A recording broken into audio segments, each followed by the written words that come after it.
High on a mountain at the edge of the world, a man is chained to the bare rock. The wind moves over him, slow and cold. Far below, the sea turns without end. He does not cry out, he only waits, as he has waited 100 years and as he will wait 100 more. This is Prometheus, the Titan who is punished still for the greatest theft the world has ever known. He stole fire from the halls of the gods and carried it down to the cold hands of men. But that is the end of a very long road, and we are getting ahead of ourselves. There is all the time in the world to walk it slowly. So let the mountain fade for now. Let the chains soften and dissolve into the dark. The story turns back to the beginning, long before any punishment, when the earth was newly made and everything was quiet. A single Titan stood in the halls of the gods, looking down at the small creatures far below, wondering what they might become. His story begins there, in that stillness, with a gift not yet given.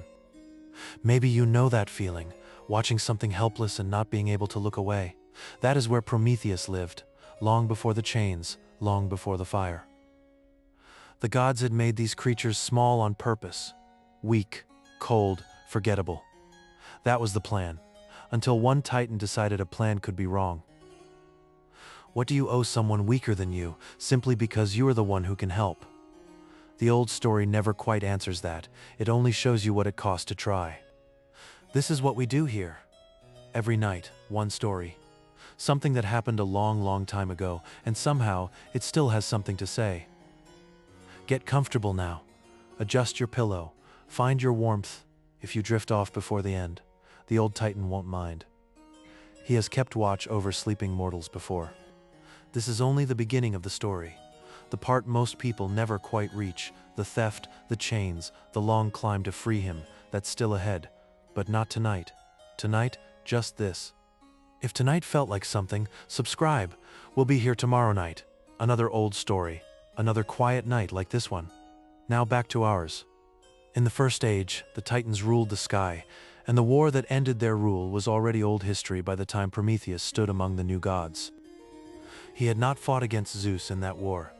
Some say he saw it coming and simply chose the winning side. Remember that. It will matter again, much later. With his brother Epimetheus, he was given a task: shape the animals of the new world, give each one what it needed to survive. A simple job. It did not stay simple.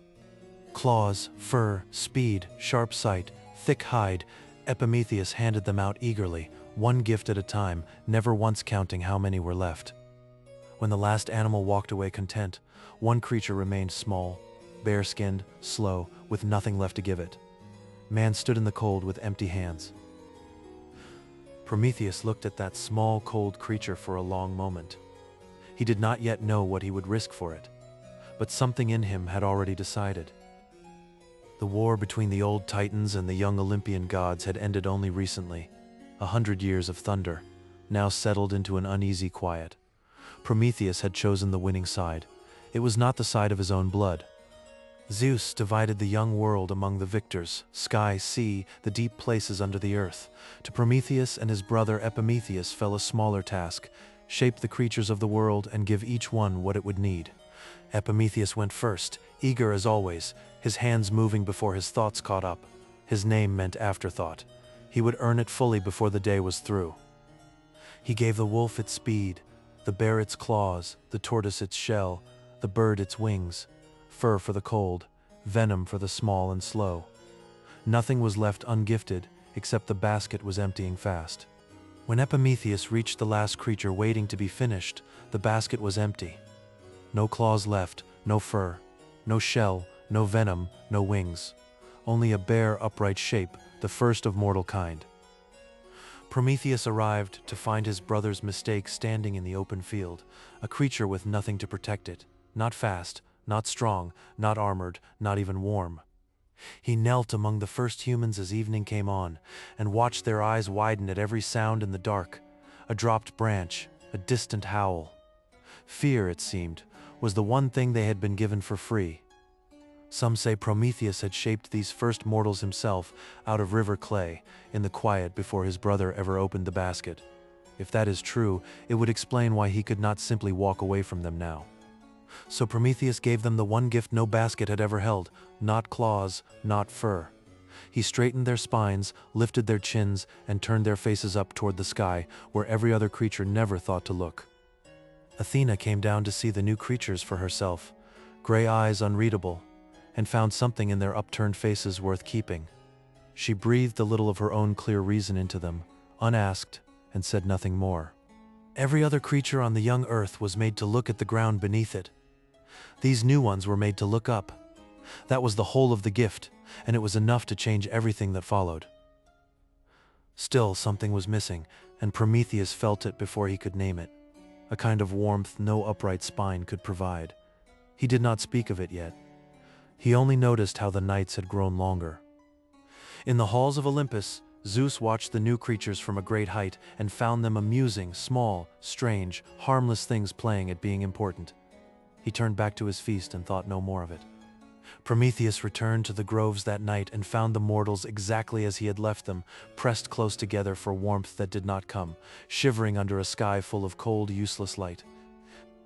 Maybe you know that particular helplessness, standing near someone who is cold and having nothing yet to give them.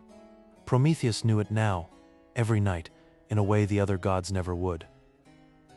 He watched a fox curl into its own thick fur nearby, warm and untroubled, while a human child a few feet away pressed bare skin against its mother's side and still could not stop shaking. Prometheus climbed back toward Olympus before dawn, troubled by something he could not yet name, an idea still shapeless, still dangerous, still far from anything he was ready to admit even to himself. A council gathered in the halls of Olympus not long after, the gods deciding, in the way gods do, what these small new creatures were actually for. Labor, sacrifice, something to be worshipped by, and little more. Athena spoke quietly in the mortals' favor, not loudly, not with argument, only a single observation about the way they had looked up at the sky. Most of the hall was already thinking of the feast to come. Zeus gave his judgment at last, and it was simple. Mortals could live. They could grow and build and worship, but they would remain small and mortal and lesser. And fire, he said, would belong to gods alone. That decree would not hold, but no one seated in that bright marble hall knew it yet, least of all Zeus, who believed a rule spoken once was a rule the world simply obeyed. Down in the groves, the villages had begun to take shape, rough circles of stacked stone hides stretched over bent branches, shelter from wind at least, never from the cold that came after dark. In one such shelter lived a woman, her elderly mother, and a boy not yet old enough to remember a warm night. They were no different from any other family scattered across the young earth. That was the point. At night, the wind found every gap in the hide walls, and somewhere beyond the tree line a wolf called once and was answered. The boy pressed closer to his grandmother. No one in that shelter slept easily. Here's the part the old tellings never make obvious. Prometheus did not decide to help mortals in one bright moment of courage. He decided it slowly, one cold night at a time, until deciding was already finished. He found himself returning to the groves more often than the other gods ever did. Not to be seen, not to be thanked, only to watch and to feel something tighten in his chest each time he left. On Olympus, the fires never went out. Every hall was warm, every table full, every god careless of a cold none of them would ever have to feel. It was easy from that height to forget the groves existed at all. Epimetheus found his brother one evening and admitted plainly what he already knew. He had used every good gift on the beasts and left nothing for the ones who could not run or claw or fly away from danger. Prometheus did not blame him. There was no use in blame, and besides, the mistake was already made, already living in 100 cold shelters across the young earth. He only nodded and kept watching. One stormy night, a child in the groves reached a bare hand toward a flash of lightning that split the sky nearby, fascinated rather than afraid. His mother pulled him back before he understood what he had almost touched. The children were never afraid of the light itself. They were afraid of the dark that always came rushing back in after it, deeper somehow, for having been broken for one bright moment. Somewhere on the mountain above them all, a single flame had been burning since long before the war between titans and gods, kept low in a sunken hearth no mortal eye had ever once looked upon. Prometheus began visiting the forge more often than any other place on Olympus, not for company, but to stand near something that behaved the way he imagined warmth should behave, close, steady, willing to be shared. Hephaestus worked there always, stocky and soot-marked, one leg dragging slightly as he moved between anvil and flame. He noticed Prometheus's visits but never asked why. Smiths, more than most gods, understood the pull of fire. Prometheus held his palm close enough to feel the forge's heat without touching it, and thought of the boy in the groves who had reached for lightning. This warmth, at least, did not vanish the moment it was born. He asked Hephaestus once, carefully, where the forge's flame had first come from. Hephaestus answered without suspicion, every flame on Olympus traced back, in the end, to a single hearth kept sealed inside the mountain. That hearth had burned since before the war, Hephaestus said, untended by any single god, needing no fuel, no tending, only guarding. No mortal had ever seen it. Zeus meant to keep it that way. Prometheus went to see it for himself one quiet afternoon, and stood a long while at the edge of the sunken pit, close enough to feel its heat on his face. He did not touch it, not yet.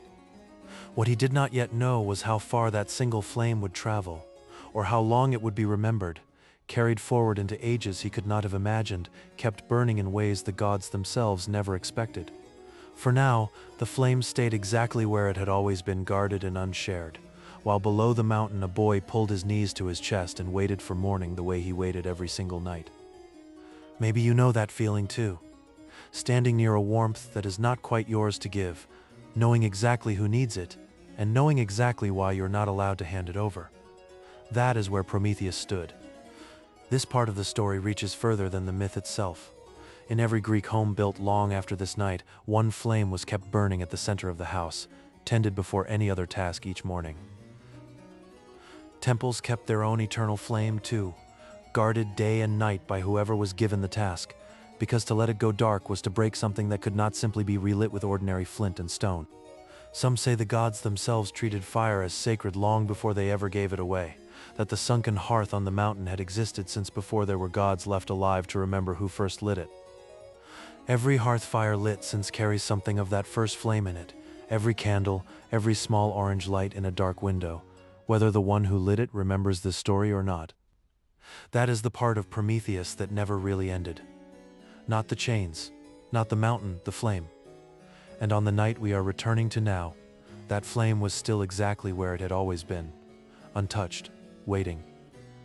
Back in the halls of Olympus, Prometheus began speaking for mortals in small councils, carefully, the way one tests ice before crossing it. Zeus listened each time with the same faint, unmoved patience. "They are meant to be lesser," Zeus said again. Each time the subject rose, "That is not cruelty, that is simply the order of things." The conversation always ended there, and nothing about the order ever changed. Prometheus never argued past that point. He simply stood, spine straight, arms crossed loose, and let his silence say what further words would not have changed. Zeus mistook the silence for agreement. He was wrong.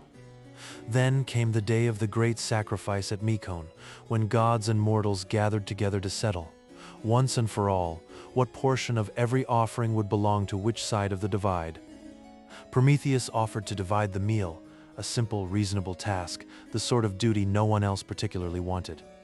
Zeus agreed without much thought. It would prove to be the worst decision he made that century. He made 2 piles from the same slaughtered ox. One held the good meat, hidden inside the plainest, least appealing part of the stomach. The other held only bones, wrapped carefully in gleaming, generous fat. He worked through the last of the night to finish it, checking each fold of fat, each fold of hide, until both piles looked exactly as he needed them to look, and nothing at all like what they actually held. Prometheus did not lie with words that night. He lied with appearance. And appearance, it turns out, is its own kind of language, one that gods, for all their power, had never quite learned to read carefully. At dawn, the whole gathering waited as Zeus stepped forward to choose which portion the gods would keep forever after, and which portion would belong from that day on to mortal kind alone. Zeus reached for the pile that gleamed, the one wrapped in rich, shining fat, exactly as Prometheus had known he would. Beauty, more often than wisdom, decides what a god reaches for first. He lifted the wrapping open before the whole gathering, and found only bare white bone underneath, nothing more. A long silence followed, broken by a single voice somewhere near the back, unable to hold back a laugh. Zeus's face changed slowly, and then all at once the easy patience gone, replaced by something colder. He did not shout, he did not need to. The sky above Mycone had already begun to darken. "Very well," Zeus said at last, voice flat and final. "Mortals may keep the meat, since the choice is already made and cannot be unmade. But something else will be kept from them now, something they will want far more." From this day, Zeus declared, no fire would reach mortal hands, not a spark, not an ember, not the smallest borrowed flame. The sunken hearth would be sealed more closely than it had ever been sealed before. Prometheus stood in the crowd and said nothing at all as the decree fell. But something in him had already decided what would come next, long before Zeus finished speaking the words aloud. Far below in the groves, the families who had just won the better half of every sacrifice still had no fire to cook it over, and no idea that a god had already gambled everything on their behalf and lost. The seasons turned, and the first hard winter without hope of fire settled over the groves. In the shelter of the woman named Thaleia, her mother Arete began to cough more than she spoke, and no one had a name yet for why. Prometheus visited that shelter more than any other now, drawn back again and again, and each time he heard that same small cough, it settled somewhere heavy in his chest that would not lift on its own. Stay with this part, it matters before the end. A god cannot unmake a decree with wishing, but a god can decide, quietly, night after night, exactly how much longer he is willing to simply watch. Zeus had a decree stone set at the base of the mountain, carved with a warning plain enough for any god to read: share fire with mortals, and share the punishment meant for mortals too.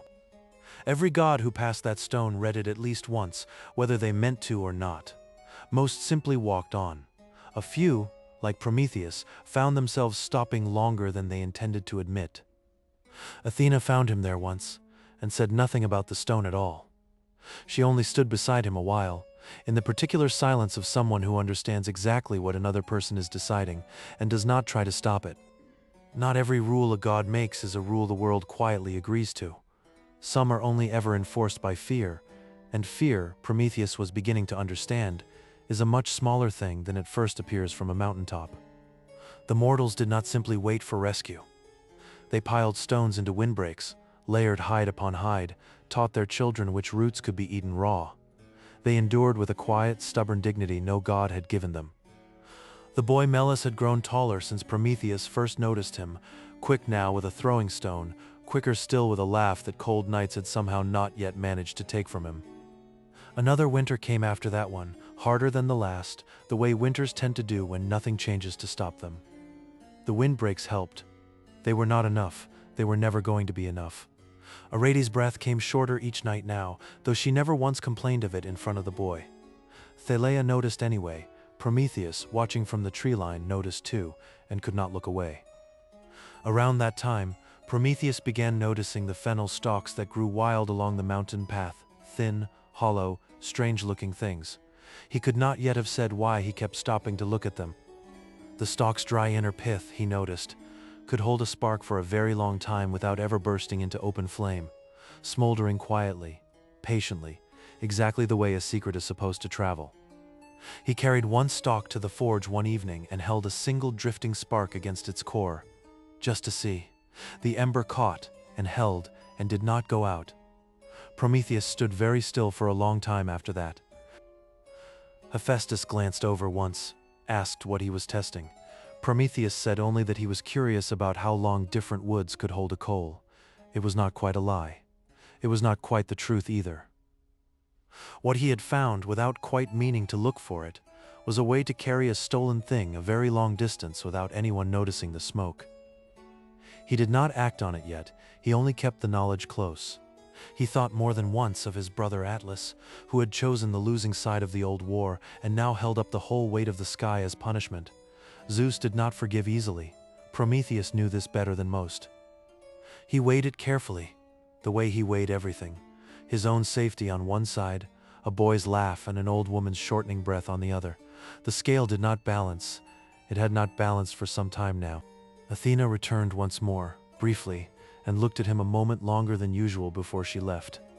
She did not ask what he was planning. She did not need to. Some understandings passed without a single word spoken. That night, Prometheus went down to the groves one more time, not to watch from the tree line, but to sit close among them, near the fire that was not yet a fire, only an idea he had not spoken aloud. Arete, though weak, told Meles an old story that night from memory alone. No fire to gather around, only her voice, low and steady in the dark, holding the shelter together better than any wall could. Prometheus listened from just outside, unseen, and found himself unexpectedly moved by it, an old woman keeping a family warm with nothing but memory and a steady voice in the freezing dark. Stories, it turned out, could be kept warm without fire, but the people telling them could not forever, not through every winter still to come. That difference was the whole reason he was still standing there. Far away in a quiet workshop, the other gods rarely visited. Something else was already being shaped, a second consequence waiting patiently for its own turn in this family's story. No one in the groves knew it existed yet. But that was still ahead, unformed, unnamed. For now, Prometheus turned back toward the mountain with a single fennel stalk hidden beneath his cloak and the beginning of a plan he was not yet ready to finish. He told himself that night that tonight was still not the night. There was more to plan, more to understand about the guards, the seals, the long dark passage down from the sunken hearth. Patience for once felt like its own kind of courage.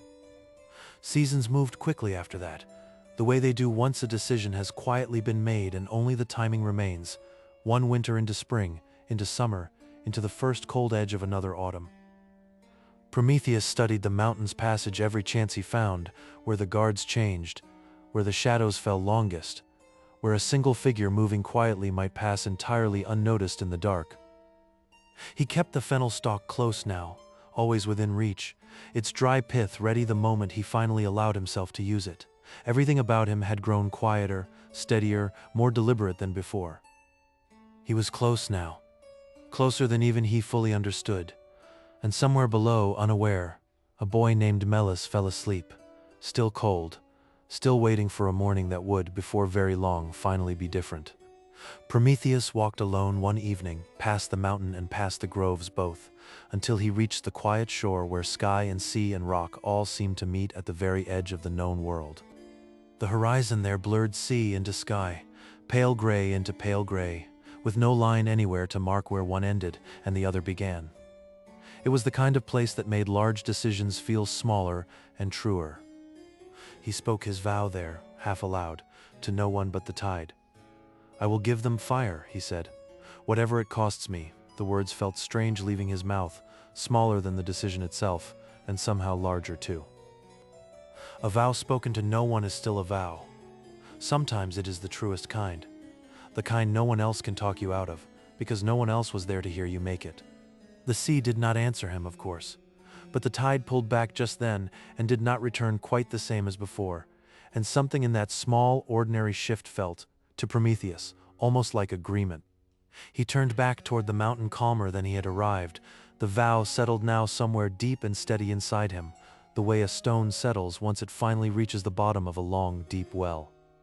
On Olympus that same night, Zeus reclined at another feast, entirely untroubled, laughing at some small joke made by a minor god. He had no reason yet to imagine his decree was already quietly failing. Athena did not attend that feast. She stood instead at the edge of the mountain, looking the same direction Prometheus had just come from, as though she too could feel something shifting in the world below. Down in the groves, for one evening at least, the children forgot to be cold. Meles led a game of chase between the shelters, and for a while the whole village rang with something close to laughter. Here is the part worth staying awake a little longer for. Even without fire, even in the cold, these mortals had already found a way to be happy sometimes. That, more than anything, was what Prometheus meant to protect. That night, sleep came for Prometheus differently than usual, heavier, stranger, pulling him down into a vision rather than rest. He saw bare rock, he saw chains, he saw a mountain he did not yet recognize as his own. In the vision, a dark-winged shape circled endlessly overhead, and pain came and passed and came again the next day exactly the same, over and over, a wound that healed only so it could be reopened. He woke before dawn, breathing hard, the vision already dissolving at the edges the way all true dreams do, but one part of it stayed with him, clear and cold, long after the rest had faded.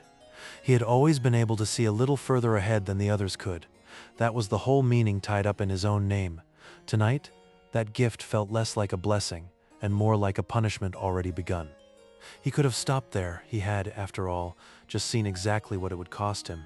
Instead, he rose, brushed the dust from his knees, and walked back toward the groves as though nothing at all had changed. Athena noticed something different in him that morning, though she could not have said exactly what. She only rested a hand briefly on his arm as she passed, and let it go again without a word. The weeks that followed passed quietly. Prometheus kept visiting the groves, kept watching Melas grow a little taller, kept his resolve steady beneath an ordinary, unremarkable surface that fooled almost everyone who saw him. Far to the south, in a village this story has not yet reached, a woman not yet a mother went about her ordinary day, unaware of the son she would one day raise, or how much his name would matter here. Autumn deepened again in the groves, and Arete's strength kept fading with it, slower some days than others, but always in the same direction. Thaleia had stopped pretending otherwise, at least when Melas was asleep. Even so, Arete told another story that night, her voice thinner now but no less steady, and Melas listened the way he always did, as though the story itself were a kind of fire, warming something words alone should not be able to reach. Prometheus, listening again from just outside, felt his resolve settle one final degree deeper. Whatever the vision on the mountain had shown him, this small shelter, this thin voice was worth every part of the price. He began, quietly, to finalize the details, which hour the guards changed watch, which shadow fell longest across the passage, how many steps it took from the sealed entrance to the hearth's own edge and back again. Hephaestus noticed the quiet too, in his own way, and asked once, gruffly but not unkindly, if something was troubling his friend. Prometheus said only that he had a great deal on his mind lately. That much at least was true. He offered no more than that, and Hephaestus, who understood the value of a closed door better than most gods, did not push further. He only nodded and went back to his hammer and let the matter rest. Hephaestus would remember that quiet exchange much later and wonder, more than once, why he had never quite asked the second question, the one that might have changed everything that followed for his oldest friend. Athena visited once more before the season turned fully, and left him with only a single strange sentence. The mountain remembers who has been kind to it. She did not explain further. She rarely did. That evening Prometheus stood alone and watched the thin column of smoke that always rose, dutifully, from the sealed hearth passage, the only outward sign that anything sacred burned inside the mountain at all. The sealed passage looked, from the outside, exactly as it always had. Heavy stone, dark torches, unremarkable stillness. No one passing would have guessed how carefully it had already been studied, and how soon it would matter. A cold wind moved down from the peak that night, the kind that arrives early in a season and never really leaves again once it has come. Prometheus felt it against his face and did not step back from it. Autumn came fully at last, and this time Prometheus decided, standing alone on the mountain with the wind against his face, it would finally truly be different. That night he went down to the groves one last time before beginning, though he told no one it was a farewell. He simply watched Melas sleep a while longer than usual, and said nothing at all. The night was very still. No wolves called, no wind moved the shelter walls. Even the cold, for once, seemed to be holding its breath along with everyone else in the valley below the mountain. Prometheus checked the fennel stalk one final time before he began climbing, turning it over in his hands, testing the wrapping, making certain it was ready to hold what he meant to give it. He began the climb up the narrow cliff path in darkness, moving the way he had practiced moving for weeks now, quiet, deliberate, careful with every loose stone beneath his feet. Wind-bent scrub pine clung to the rock on either side of him, and somewhere far below the sea moved the way it always moved, patient and endless, indifferent to what any single god decided to do that night. He passed the decree stone one final time on his way up, and paused, as he always did, just long enough to read it once more in the pale moonlight. This would be the last night he ever read it as an innocent god.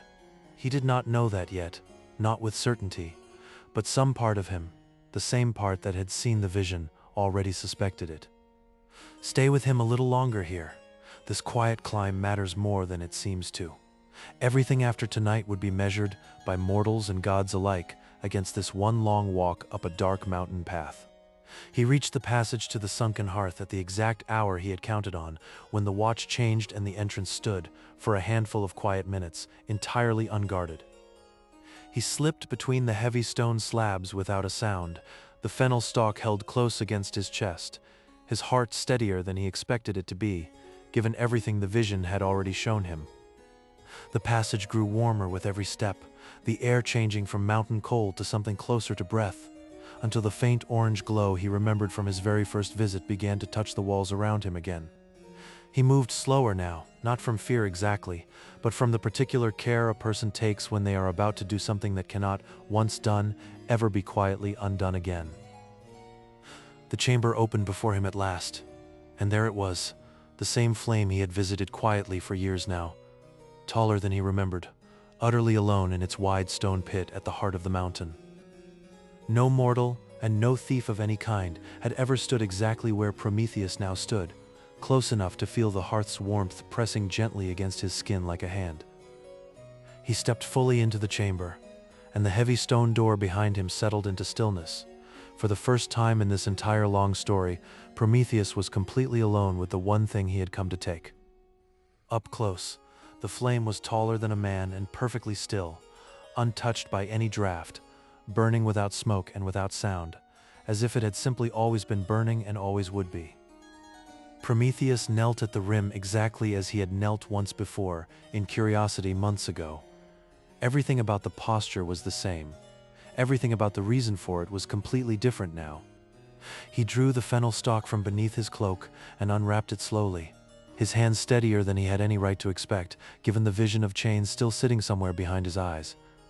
He held the stalk toward the flame's low edge, close enough now that one small motion would finish what months of watching and waiting and one quiet vow at the shore had already decided. In that last still moment, there was no decree stone, no council hall, no watching eagle circling anywhere overhead, only a god, a flame, and the quiet private weight of a choice already made long before tonight. He thought just once more of the boy asleep in a cold shelter far below, and of an old woman's thinning voice still somehow finding the strength to tell one more story every single night.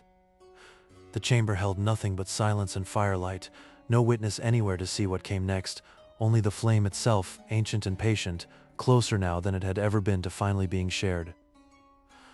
What happened in the next few heartbeats would be told for 3,000 years afterward, carved into stone, painted onto clay, spoken beside 1,000 hearths that had not yet been built. But it had not happened. Not quite yet. His hand hovered there, unmoving, close enough to feel the flame's heat along every knuckle, far enough still that nothing irreversible had technically occurred. That thin, trembling distance was the last quiet border of the old, unpunished world. He remembered his vow at the shore. He remembered the vision of chains. He accepted, one final time, in the space of a single breath, that he already knew the price and meant to pay it anyway. This is the part of the story that changes everything after it, in every version anyone has ever told. And here at last, in this quiet stone chamber, we have finally caught up to exactly where it begins. The mountain did not know yet. The groves below did not know yet. Even Zeus, feasting comfortably in his bright marble hall, had no idea that his decree had already, in every way that mattered, quietly failed. The flame did not know it either. It had burned quietly for longer than memory, asking nothing of anyone, and it had no way of knowing that in one more breath, its long sealed solitude was finally about to end. If you are drifting now, that is all right.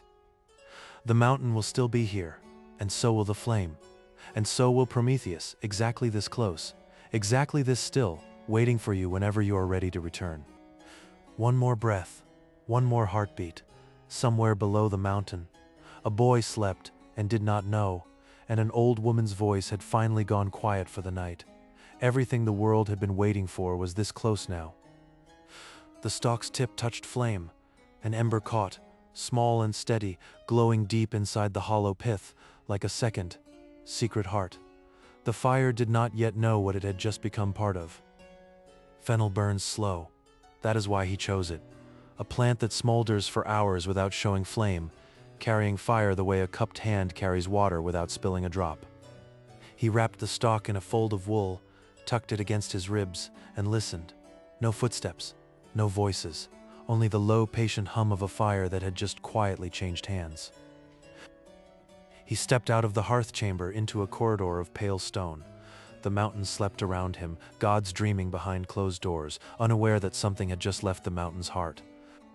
Past the sleeping halls he went, past thrones standing empty in the dark, past everything familiar. He did not look back at the palace. He had already decided there was no reason to. The threshold path down the mountain opened before him, narrow, steep, and unlit. Somewhere far below, hidden by cloud, mortals were still waiting for a warmth they did not yet have a name for. In a much later age, runners would carry lit torches across a stadium in his memory, though none of them would ever learn the plant's name or why it had to be that one. Loose scree shifted under his sandals. Wind pushed hard against him from the west, and with every gust he curled his body tighter around the ember, shielding it like something newly born. The wind was the danger now, not the gods. One strong enough gust, one careless moment, and the whole long risk would end in nothing but cold ash and a wasted vow. The cold bit deeper the lower he went, strangely, as though the mountain itself resented what was leaving it. He walked on anyway, one careful foothold at a time, into the thinning cloud. He remembered the shore where he had made his vow, the tide folding over the stones, the certainty that had settled into him there. That certainty walked with him now, step for step. High above, a single dark-winged shape circled without purpose, hunting nothing, watching nothing in particular. He did not notice it. That same patient sky would remember him far better before this was over. The trail leveled at last. Below him, the world opened into wide gray-green hills, a slow river catching the last light, and somewhere among them, the first faint outline of huddled roofs. He saw them before they could see him. Small shapes pressed close together against the evening chill.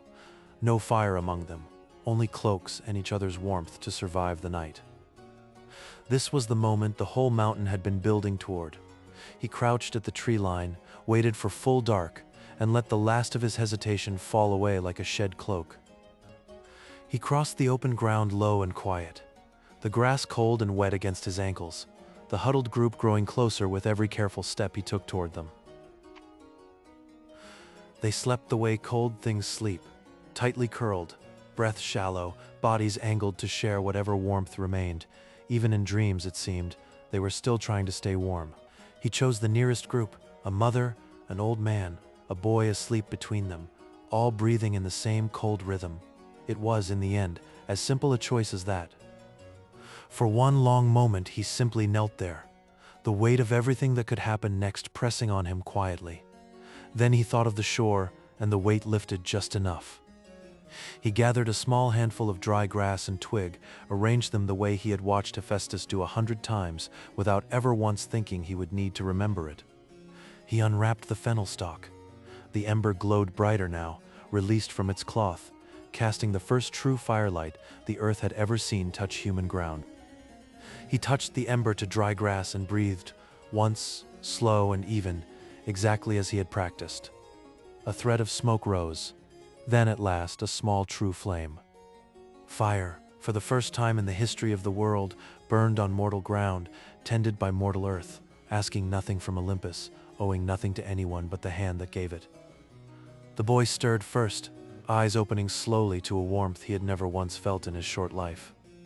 He blinked at the small dancing light and did not understand it yet. He reached one small hand toward it, hesitated at its heat, then pulled his whole body closer instead, drawn to the warmth the way a plant leans slowly toward the sun. The mother woke next, then the old man, blinking in confusion at the light, at the warmth already pressing pleasantly against their cold, stiffened limbs. None of them screamed, none of them ran. They simply sat together in the small orange light, saying nothing, because there were no words yet in their world for what this feeling was, only the feeling itself, warm and undeniable.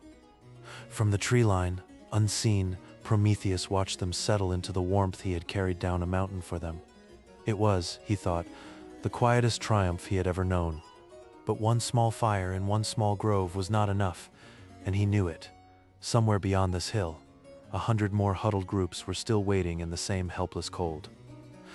This was only the first ember of a much longer task. Many more quiet nights lay ahead of him, and he had no way yet of knowing how few of them he had left. Night after night, he carried small coals from that first flame to grove after grove, each one lit from the one before it, a chain of small fires stretching slowly across the dark plain. He taught them, without words at first, simply by showing how to feed a flame slowly, one small piece at a time, so the fire would last until morning instead of dying by midnight. He showed them meat held over flame instead of eaten raw and cold, and watched their faces change at that first bite the way a face changes the moment it understands something new. Winter nights that had once meant huddling in silence now meant a small circle of warmth, children sleeping through until dawn instead of waking shivering every few hours to move closer to each other. Shelters improved too, almost without anyone deciding it should happen. Hides stretched tighter to hold in warmth, stones arranged into low walls around the flame to keep the wind from stealing it. An old woman said, one evening, that the fire felt like the sun had simply decided to stay a little longer this time. No one corrected her. It was in its own way true. Around each fire, something else began to grow that had nothing to do with warmth at all, people staying awake a little longer, talking, laughing, simply because the dark no longer forced them to sleep. The fire pit became the center of everything without anyone quite deciding that either. Meals eaten there, tools mended there, children taught there, the whole small world slowly arranging itself around one flame. Someone began telling a story one night, just to fill the comfortable silence, and by the next fire, someone else remembered it and told it again, a little differently than before. And each time, before the sky had fully lightened, Prometheus was already gone, never thanked, never seen leaving, already halfway to the next grove that still had no fire of its own. From a high hill one clear night, the whole plain below looked entirely different than it had only weeks before, scattered points of orange light where there had once been only unbroken dark.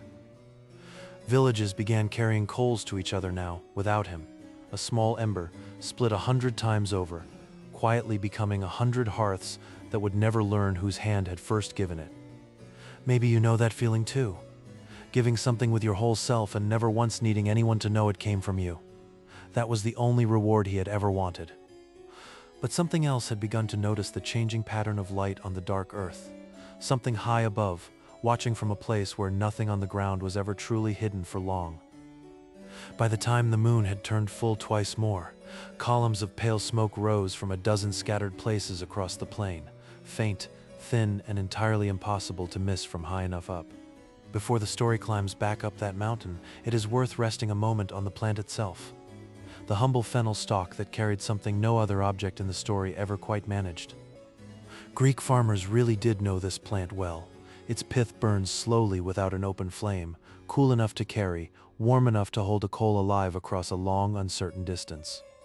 Other old stories in other far places tell of fire being carried down too, sometimes by a bird, sometimes by a spider, sometimes by a trickster with nothing at all in his hands. Fire, it seems, was never only fire in any of these old tellings. It was always the first knowledge, the first thing passed hand to hand instead of simply discovered alone. And high above that plain of scattered light, on a mountain that missed nothing for long, a question had finally formed clearly enough that it could no longer be set aside. Weeks had passed below, though, on Olympus time moved differently, slower and stranger, so that what felt like days to the gods had already become an entire changed season on the earth. Whole families now slept through cold nights without waking. Children who had once been thin and pale had color in their faces. The world below had changed more than anyone up above yet understood. From Olympus, the earth at night had always looked the same, dark, patient, unremarkable. Now, for the first time anyone could remember, it looked back at them with small scattered points of light. Athena saw it first, standing alone at the mountain's edge one evening, gray eyes narrowing at a pattern of light that had absolutely no business existing on the mortal world below. She counted the points of orange light without meaning to, the way a careful mind counts anything unexplained, and stopped only when the number had grown too large to be an accident. She did not run to report it, not yet. Some part of her wanted, quietly and without quite admitting it to herself, to understand what she was seeing before anyone decided to be angry about it. But a secret this size does not stay small for long, not on a mountain where every hall connects to every other hall, and every whisper eventually finds its way to the one throne that matters. In his forge, Hephaestus noticed something smaller but no less telling. The great flame in the sunken hearth burned just slightly lower than it should, as if some small part of it had gone missing. He said nothing about it yet, though the thought sat uneasily in him for days. A smith always notices when something has been taken from a fire he built with his own hands.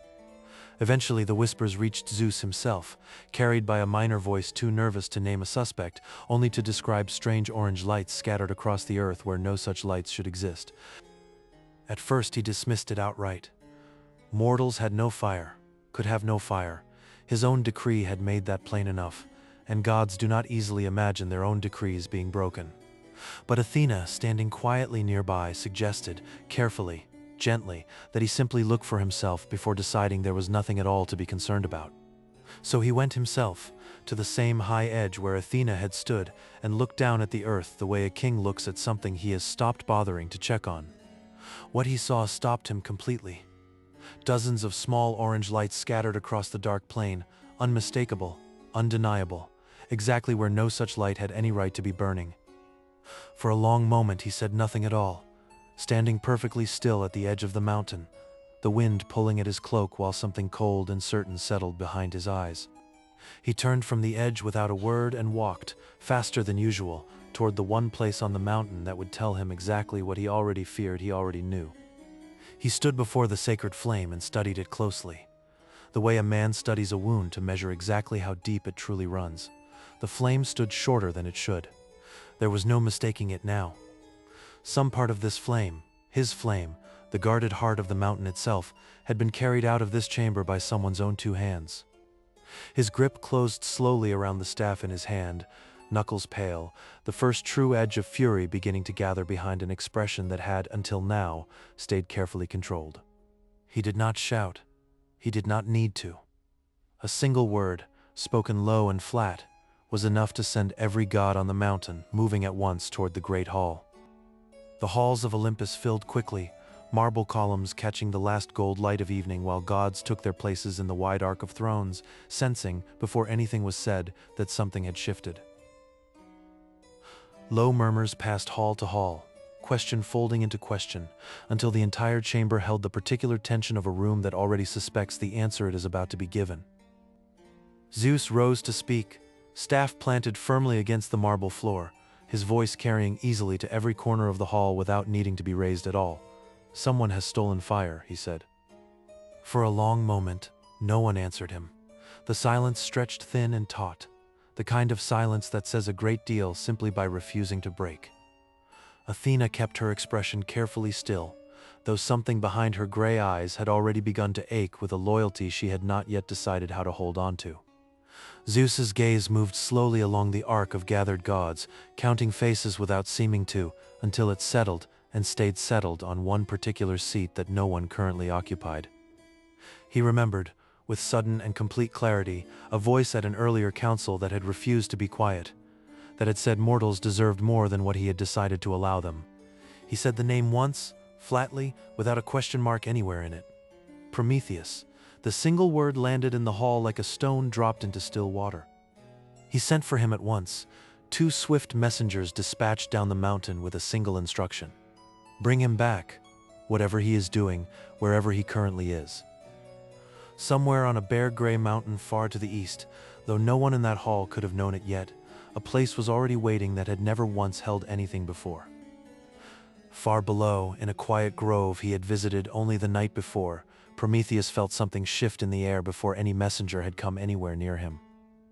He had known this moment would come from the very first night he touched flame to Fennel. Knowing it, though, did not make the wind that carried the news feel any less cold. The 2 messengers found him at the edge of the grove, breathless from their fast descent, faces carefully blank in the way messengers train themselves to look before delivering hard news. "Zeus summons you," they said, and nothing more. They did not need to say anything more. Prometheus already understood exactly what those 4 words meant. He went without resistance, without a single wasted word, because some part of him, the part that had made the vow at the shore, had already accepted this outcome long before tonight. The climb up felt entirely different than the climb down had. Every gust of wind now seemed to be asking him the same unspoken question. Was it worth it?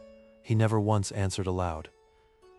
The path took him past the sunken hearth again. He paused there, just for a breath, and saw the shortened flame he already knew he would find, proof left plainly for anyone to see. He arrived at last at the wide doors of the hall, and beyond them he could already hear the low, waiting murmur of every god on the mountain gathered in one place. The hall fell utterly silent the moment he entered. No gasps, no whispers, only the particular stillness of a room already certain of exactly why it has been gathered. Zeus rose from his throne to meet him halfway, staff in hand, storm-colored eyes fixed unblinking on the Titan who had once stood in this same hall and refused to look away. "Did you do this?" Zeus asked, his voice low and even more dangerous for its calm than any shout could have been. Every god in the hall leaned forward, waiting. "I did not steal it," Prometheus said, voice steady and clear enough to reach every corner of the hall. "I gave it. There is a difference, and you know it." A ripple of shocked murmurs moved through the hall, not at the theft itself, which everyone had already guessed, but at the sheer unbothered calm of the admission. Storm clouds began gathering visibly beyond the open side of the hall, dark and fast, answering some fury in Zeus that his voice had not yet fully allowed to show. "They were dying in the dark," Prometheus said, before anyone else could speak first. "Cold and starving, with no way to cook their food or warm their children through the winter nights."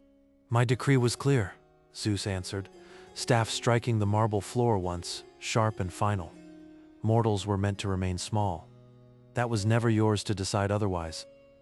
"They deserve more than survival," Prometheus said, his voice rising for the first time. "Small is not the same as safe, and cold is not the same as humble." Athena sat perfectly still, saying nothing in his defense, though her silence had a particular weight to it that several gods near her seemed to notice and quietly understand. Hephaestus, near the back of the hall, felt something twist uncomfortably in his chest, his own flame, given without his knowledge, now standing at the center of a fight he had no part in starting. "This cannot go unanswered," Zeus said finally, and the whole hall went completely still around those 5 words, sensing that a judgment, once spoken, could never be quietly taken back. Prometheus did not flinch, did not step back, did not offer a single word of apology. He simply stood there and let the judgment come, the way stone lets weather come. "You will be bound," Zeus announced, "to the highest crag of the farthest mountain, chained to bare stone until I decide otherwise, and I promise you, that decision will not come quickly." A few soft gasps moved through the hall, and 1 or 2 gods looked away entirely, unwilling to watch what they already sensed would follow such a sentence. Athena's composure held, barely, though her hands had curled tightly in her lap, knuckles pale against the gray folds of her peplos, grief carefully folded away behind a still, careful face. "Hephaestus," Zeus said, turning to the smith at the back of the hall, "you will forge the chains yourself. Let the one who built the flame also build what binds its thief." Hephaestus's hands, always so steady at the anvil, trembled faintly at his sides. He had never once refused a task set before him. He did not know how to start now. Zeus's expression did not soften, not even slightly, as the judgment settled fully into the hall, cold, absolute, and entirely without room for any further argument from anyone present. Prometheus closed his eyes for just a moment, not in fear, but the way a person closes their eyes to hold on to a memory a little longer before letting the world back in. Guards stepped forward at Zeus's silent signal, flanking him on either side, though he needed no restraint at all. He walked toward his fate on his own 2 willing feet. What waited for him on that distant mountain would not be quick, and would not be simple, and would not, as it turned out, be the last thing Zeus had planned that day. The procession left Olympus at dawn, Prometheus walking calm and unbound at its center, Hephaestus trailing behind with a heavy iron bundle he could not bring himself to look at directly. They crossed high ridgelines and cold valleys for what felt like a very long time, though Prometheus never once slowed his own steady pace or asked for any pause along the way. No struggle came from him at any point, not once. Only a quiet, upright dignity that seemed to unsettle his guards far more than any resistance ever could have. Hephaestus walked a half-step behind him the whole way, the chains growing heavier with every mile, though it was never really their weight that troubled his shoulders the most. They reached the Caucasus crag as the sun dropped low, a bare and windswept spur of rock chosen for exactly one reason: Nothing on Earth was quite as remote or exposed. Below the ledge, the world simply dropped away into distant cloud, and further still, the faint dark line of a sea that no sound from up here would ever reach. Hephaestus unwrapped the chain's slowly iron-bronze links darker and heavier than any he had ever forged, and began with shaking hands to drive the first ring deep into the stone. The hammer's ring against stone echoed strangely far in the thin mountain air, each strike landing like something final, something that could never be quietly undone once it was made. Prometheus stood facing the drop, watching the clouds move below him without flinching once at the sound of the hammer or the sight of the chains taking shape beside him. Hephaestus's hands shook harder now, not from the cold, but from something closer to grief. His craft, always a source of pride, had never once felt this heavy in his hands. "I take no joy in this," Hephaestus said quietly, not looking up from his work. Prometheus glanced at him and answered simply, "I never once believed that you did. Do what you must." Prometheus added, voice gentle now, almost kind, "The chains you build were never truly your choice to make, and I have never once blamed you for them." The first wrist was bound then, cold iron closing around it with a heavy, final sound, and Prometheus felt the full weight of the mountain settle into his own body at last. The second wrist followed soon after, and with it, whatever small freedom of movement he had left him entirely. He stood now exactly as the mountain would keep him for a very long time. When it was finished, the binding stood complete, a titan against bare rock, arms raised above his head. The whole vast sky and sea spread open before him, with nowhere left to go. The other gods who had come to witness stood back at a respectful, formal distance, their faces arranged into the careful blankness gods wear when they do not wish to be seen feeling anything. "This will not end quickly," Zeus said finally, standing before the bound titan one last time. "Some debts," he added, "take far longer than a single lifetime to repay in full." With that, Zeus turned and left, and the other gods followed him down the mountain in silence, their forms growing smaller and smaller against the darkening rock until they vanished entirely. Hephaestus lingered a moment longer than the rest, glancing back once at the chained figure before forcing himself to turn and follow the others down into the gathering dark. And then, at last, the mountain fell completely silent, only wind now, and stone, and one titan standing chained against the rock exactly where he would remain for a very long time. He tested the chains once, quietly, more out of habit than any real hope, and found exactly what he already expected to find: no give in them at all, none whatsoever. The first night settled cold and clear, stars scattered thick across a sky with nothing at all between it and him now, no roof, no wall, only open, endless dark. Far below, past the layers of drifting cloud, the sea moved on exactly as it always had, indifferent to what had just happened on the mountain far above its endless surface. He did not yet know that this stillness, cold, quiet, only wind and stars, was the gentlest part of everything that had been decided for him on that mountain today.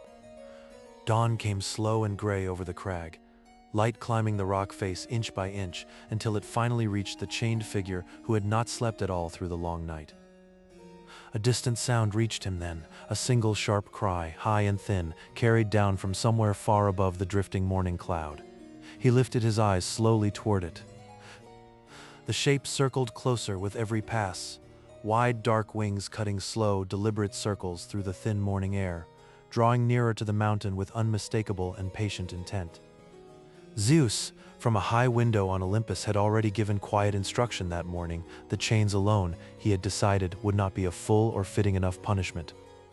The eagle had been born of old, monstrous stock, sent now for one grim purpose alone, a punishment that would not simply happen once, but would renew itself, quietly, with every new day. Prometheus watched it come without looking away, jaw set, chest rising and falling steadily, the way a person breathes when they have already decided, quietly, that they will endure whatever comes next. The wound it left would not be forever, strange as that sounds. The mountain, and the gods, and whatever old law governs such things, would simply let it happen again the next day, and the next. Days folded into other days after that, each one much like the one before it. Cold morning, circling shadow, long silent afternoon, star-heavy night, and then, again, the same cold morning. Through all of it, One thought returned to him again and again, steady as the tide he could no longer see. Somewhere far below, a small fire was still burning because of him. On the clearest nights, if he watched long and patiently enough through the gaps in drifting cloud, he could just make out tiny points of orange light scattered far across the dark earth below. Maybe you know that feeling, holding on to one small good thing through a very long, hard stretch, and finding it is somehow quietly enough to carry you through to morning. And here's the part worth staying awake a little longer for. Despite everything Zeus had done, despite the chains and the eagle and the endless cold mountain, the fire below never once went out. Zeus, watching from his own high window some nights, saw the same scattered lights Prometheus watched, proof, plain and unavoidable, that punishing the giver had done nothing at all to undo the gift. The chains had answered his fury, but they had not answered the fire itself. Mortals still had it, still used it, still passed it hand to hand exactly as they had learned to. If the gift itself could not be undone, Zeus decided slowly, then perhaps something else could be sent down alongside it, something quieter, something mortals would choose to open all on their own. He sent for Hephaestus once more that same night, not for chains this time, but for something the smith had never once been asked to make before, and would not fully understand until later. "Shape me a woman," Zeus said quietly, "from river clay and water, more beautiful than anything mortal eyes have yet seen." Hephaestus listened, uncertain what such a gift could possibly be for. He began that same night, working the wet clay slowly under his soot-marked hands, shaping something that would, by morning, no longer resemble the raw earth it had started as. A shoulder took form first, then a curve of neck, then careful fingers, each detail more delicate than anything he usually worked at his rough, fire-blackened bench. There was something strange in watching a person come slowly into being under his own hands, not built from iron and fire this time, but something far softer, far stranger to shape. Athena arrived near dawn, summoned to finish what Hephaestus alone could not. She would give the clay figure breath, movement, and a mind capable of holding thoughts of its own. She dressed the figure in fine woven cloth of her own making, teaching skill into her fingers before the figure had even opened its eyes for the very first time. Slowly, gently, the pale honey-gold clay began to warm and soften into something closer to true skin, and at last on the workbench, a pair of dark eyes opened for the very first time. Word spread quickly across Olympus, and other gods came in turn, each offering some small quality of their own. Charm, curiosity, a gentle persuasive voice, small gifts given freely, without much thought of consequence. They named her Pandora, all gifted, the gods said, pleased with themselves, though none of them paused long enough to wonder what exactly all of those gifts taken together might someday add up to. Separately, in a quieter corner of the mountain, Zeus had already commissioned one more object entirely, a sealed clay jar, its contents known to him alone, its purpose not yet spoken aloud to anyone. The pithos itself was plain to look at, smooth gray clay, a heavy lid, a small pressed sigil in the wax seal that meant nothing to anyone who had not been told its meaning. Fire had been given freely, without any condition attached to it at all. This gift, Zeus had decided quietly, would come with exactly one rule, and everything would depend on whether that rule was kept. "You must never open it," Zeus told Pandora directly, placing the jar into her hands himself. "Whatever else you do down there, this one thing you must never, ever do." She was sent down from Olympus soon after, escorted partway by a quiet, watchful god who left her at the edge of the mortal world without another word of explanation. The descent took her through cold wind and thinning cloud, the same path Prometheus had once carried fire down, though she carried something else entirely, and did not yet know what. She arrived at last at a low wooden doorway, hung with a woven reed curtain, in a small warm village that had, thanks to a fire not her own, grown gentle and welcoming. Epimetheus opened the door himself and simply stood there a long moment, entirely charmed, entirely undone, before she had even said a single word to him. Prometheus had once warned his brother never to accept any gift sent down from Zeus, whatever shape it might take. Epimetheus, as he so often did, had already forgotten the warning entirely. He welcomed her inside without a moment's hesitation, and set the sealed jar down himself on a low wooden table near the center of the plain, dust-lit room. The house was quiet and ordinary, sunlight falling in a single warm shaft through the doorway, the whole small room arranged, without anyone quite deciding it, around that one closed jar. It sat there through that first evening, and the one after that, unopened, exactly as instructed, though it had already begun, quietly, to draw the eye of anyone who entered the room. Far to the east, on his own bare mountain, Prometheus endured another day exactly like the one before it, entirely unaware that anything at all had changed down among the villages he loved. The eagle came again that same afternoon, as it always did now, and departed again as it always did, leaving him to the long, slow work of healing through one more quiet night. He could not see the low wooden house far below, could not see the sealed jar sitting quietly on its table. His world had shrunk to rock, wind, and the far distant lights of fire. Two punishments were unfolding now, side by side, one in plain daylight on an exposed mountain, and one quietly indoors, waiting patiently on a low wooden table for someone's hand to finally give in. Pandora found herself glancing toward the jar more and more as the days passed, not out of any real intention to disobey, only out of a curiosity she could not quite explain to herself. Her hand drifted near it once, without quite meaning to, fingers hovering just above the sealed lid before she caught herself and pulled back, telling herself she had only been dusting the table. Word of the beautiful new woman in the village spread quickly among the neighboring groves, carried the same way fire had once been carried, hand to hand, hearth to hearth. Night fell over both places at once, the crag far to the east cold and starlit, and the small warm house quiet now, the jar still closed, still waiting on its table. Two threads of the same long story were running now, side by side, one bound in chains above the clouds, the other simply waiting, quietly, for a curious hand to finally give in. If you are still with us, thank you for staying this long inside the old story. If you have already drifted off, that is exactly as it should be. The mountain will keep quietly watching for you. Down at the small house, the jar sat exactly where it had been left, catching one last thin line of moonlight through the doorway, before the whole room settled into full dark. Neither the mountain nor the small quiet table would stay this still for very much longer. Something in both places was already, slowly, beginning to shift toward whatever would come next. Seasons turned slowly over the bound Titan, one cold month folding into the next, snow dusting the crag some mornings, wind scouring it bare again by evening, and still he endured. Below him, through every one of those changing seasons, the villages he had visited stayed warm and fed, their fires tended faithfully by hands that had long since forgotten exactly where the very first ember came from. The cost had been real, and it had been heavy, and it had also been, in exactly the same breath, entirely worth it. Both things were true at once, the way the old stories always understood they could be. The wind settled into something gentler as the night deepened, less a howl now than a low, steady breath moving across the stone, patient as everything else on that quiet mountain had learned to be. If your own eyes have grown heavy by now, let them close. The chains will hold. The fire will keep burning. The story, quiet and patient, will simply go on waiting for you here.